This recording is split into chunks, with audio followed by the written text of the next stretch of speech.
Inirekomenda ng Senate Foreign Relations Committee ni Senator Amy Marcos na imbestigahan ng Ombudsman ang ilang opisyal na sangkot sa pag-aresto kay dating Pangulong Rodrigo Duterte. Saksi, si Mav Gonzales. Ang pahayag ni Senadora Amy Marcos laban mismo sa administrasyon ng kanyang kapatid. Ang pag-aresto at pagsuko kay dating Pangulong Rodrigo Duterte sa ICC ay klarong may motibong politikal.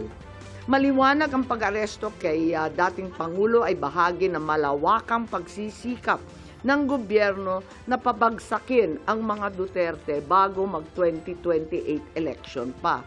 Sabi ng Senadora, yan ang lumabas sa investigasyon ng kanyang Senate Committee on Foreign Relations tungkol sa pag-aresto kay dating Pangulong Rodrigo Duterte.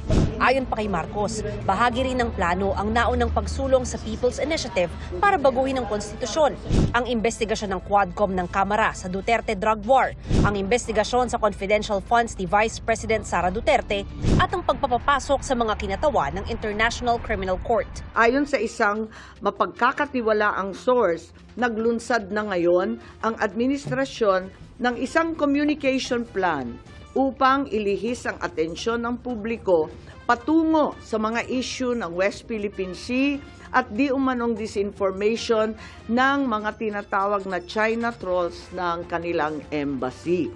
Rekomendasyon ng Senadora, imbestigahan ng Ombudsman ang mga sangkot sa tinawag ng Senadora na invalid administrative arrest sa dating Pangulo. Kabilang sina Justice Secretary Boying Remulla, ang kapatid nitong si Interior Secretary John Vic Remulla, PNP Chief Romel Marbil, at PNP CIDG Chief Major General Nicolas Torre III. False testimony at perjury naman ang gustong isampa laban kay Ambassador Marcos Lacanilao.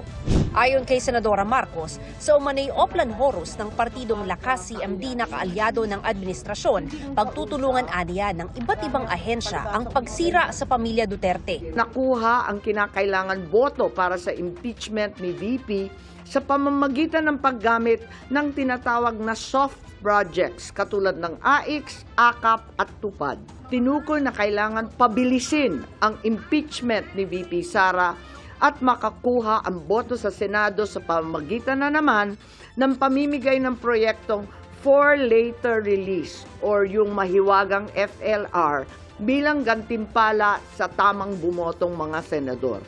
Kinukuhanan pa namin ng tugon ang Lakas CMD. Nang tanungin naman kung nagkausap na sila ng kapatid na si Pangulong Bongbong Marcos, masamang-masama ang loob ko, ngunit ang akin lamang, kailanman hindi kami nag-away ng aking kapatid.